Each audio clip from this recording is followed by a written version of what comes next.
warahmatullahi wabarakatuh. Di sini kami ingin mengenalkan nama-nama kelompok kami.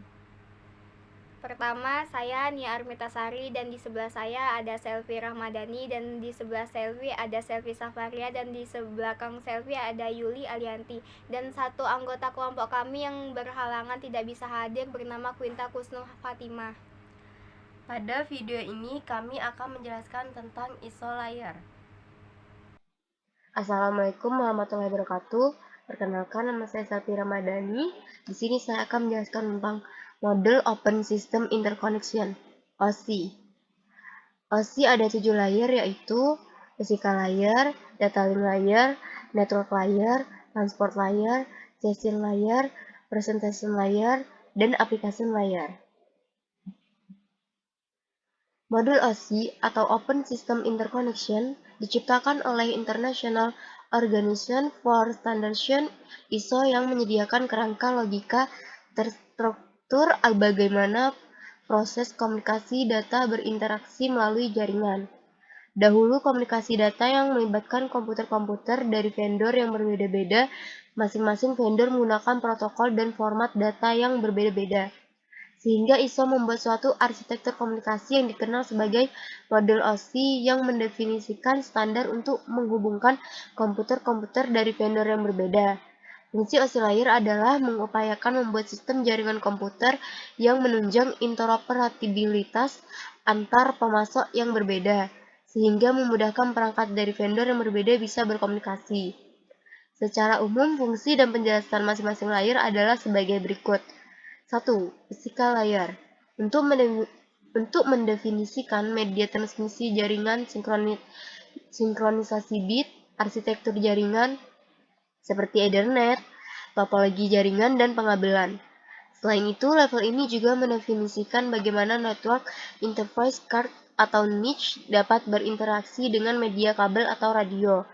Data binar dikodekan dalam bentuk yang dapat ditransmisi melalui media jaringan, sebagai contoh kabel, transceiver, dan konektor yang berkaitan dengan layer fisikal.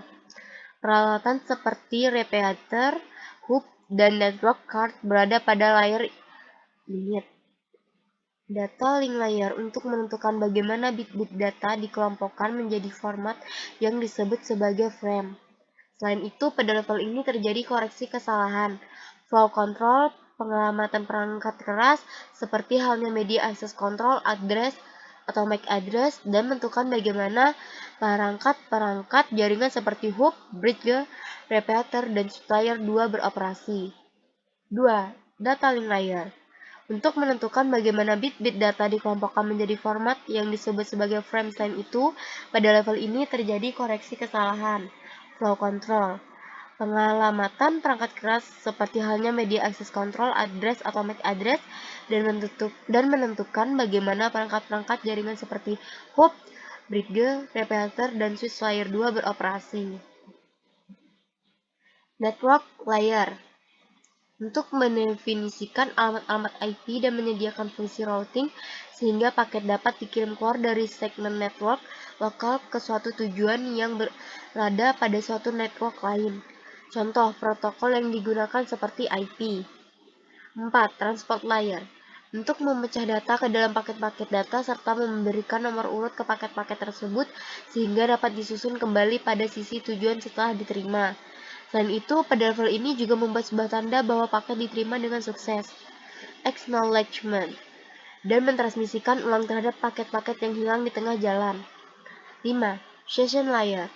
Untuk mendefinisikan bagaimana koneksi dapat dimulai, dipelihara, atau diakhiri, beberapa protokol pada layer ini, NetBIOS, suatu session interface dan protokol dikembangkan oleh IBM, yang menyediakan layanan ke layer presentation dan layer application.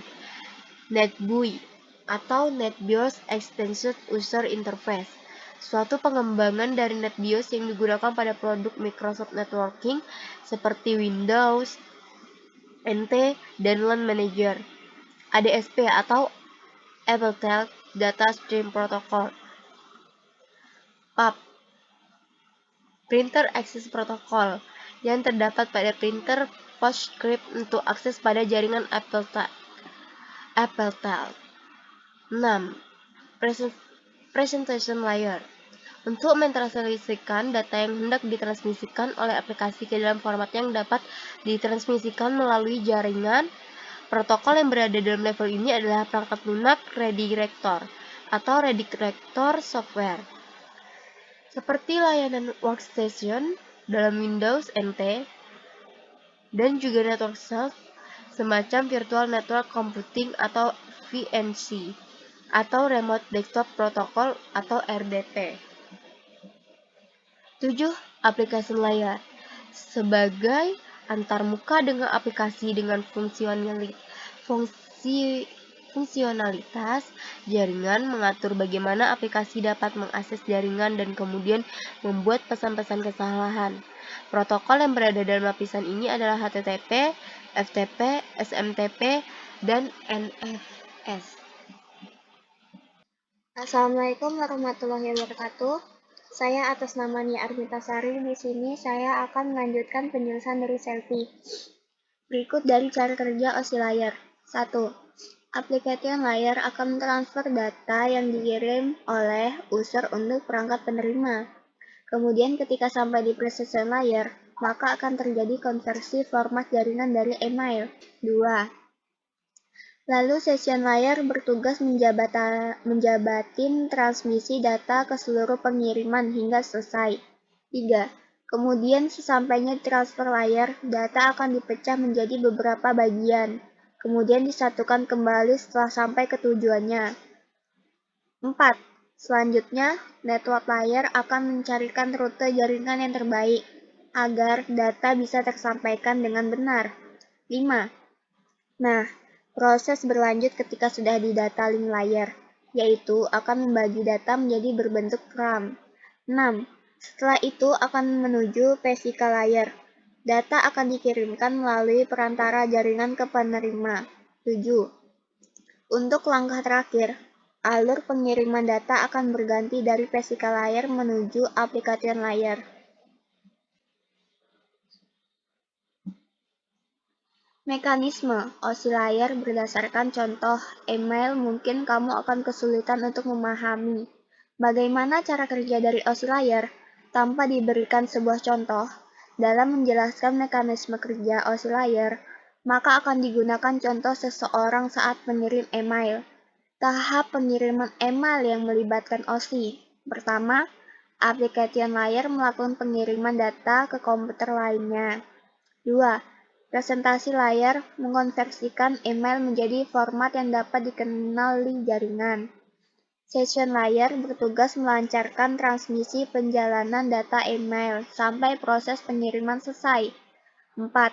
Kemudian transfer layer akan melakukan pemecahan data dan mengumpulkan lagi pada transfer layer penerima. 5. Network layer akan bertugas menunjukkan alamat dan mengantarkan data sampai ke tujuan pengiriman email. 6. Data link layer memiliki fungsi untuk mengubah data dalam bentuk FRAM beserta dengan alamat fisiknya. 7. Physical layer, data berperan dalam mengirimkan data melalui medium, jaringan ke layer transfer penerima. 8. Kemudian, saat physical layer sudah selesai pengirim data, alur akan berbalik ke bagian physical layer menuju ke application layer di komputer penerima email. Keuntungan dan kerugian layer OSI. Berikut adalah kelebihan dan kekurangan layer OSI. A. Keuntungan. Keuntungan layer OSI antara lain sebagai berikut. 1. Memberi bahasa dan frekuensi yang sama antara profesional jaringan. 2. Memberi tugas pada jaringan ke dalam layer demi kemudahan dalam pemahaman. 3.